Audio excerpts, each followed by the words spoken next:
Hello সবাইকে, আমি রজনী চলে এসেছি তোমাদের জন্য আরও একটা মিনি ব্লগ নিয়ে। দুদিন আগেই দিদি আমাকে ফোন করেছিল, বলল ও ভিমার্টে যেতে চায় দুটো প্লাজো কিনতে, তাই আমাকেও ওর সাথে যেতে। আমি বললাম বেশ ঠিক আছে, তাহলে চল একদিন আমরা একটু বেরোই, আর বেরিয়ে আমরা নিজেরাও একটু ঘুরে আসবো। তাই শনিবার দিনকেই বেরিয়ে পড়েছিলাম। আমি আর ছেলে দুজনে মিলে হাঁটতে হাঁটতে চলে এসেছি কোন্নগর স্টেশন, কারণ ওখানেই ভিমার্ট আছে। আর দিদিকেও ফোন করে বলা ছিল যে ও যেন ভিমার্টের সামনে এসে দাঁড়ায়, সেরকমই ও দাঁড়িয়ে আছে। কিছুক্ষণই হয় এসছে, আর কুটু ওকে দেখতে পেয়ে দৌড়ে চলে গেছে মাসির কাছে।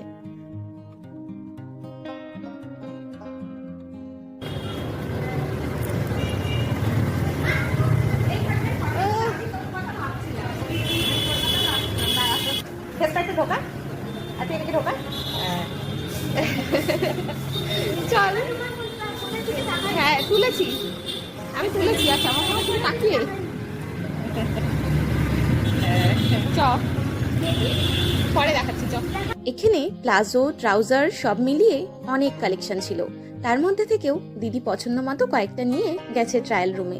আমি বাইরে ঘোরাঘুরি করছি, আর ট্রাউজার গুলো একবার তোমাদেরকে দেখিয়ে দিলাম। এখানে প্লাজো গুলোর স্টার্টিং প্রাইস মাত্র 200 টাকা থেকে, আর বেশ ভালো, কমফোর্টেবল।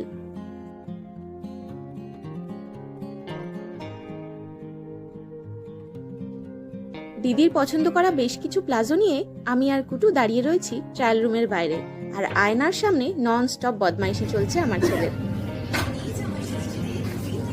আমাদের কেনাকাটি হয়ে গেছে, দিদির যে কটা জিনিস কেনার ছিল কেনা হয়ে গেছে।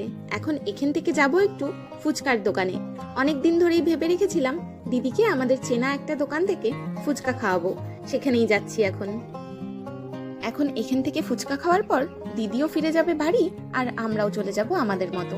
স্টেশন অবধি একসাথে যাব, তারপর দিদি আলাদা টোটোয় বসবে, আর আমরাও আবার টোটো করেই বাড়ি ফিরব।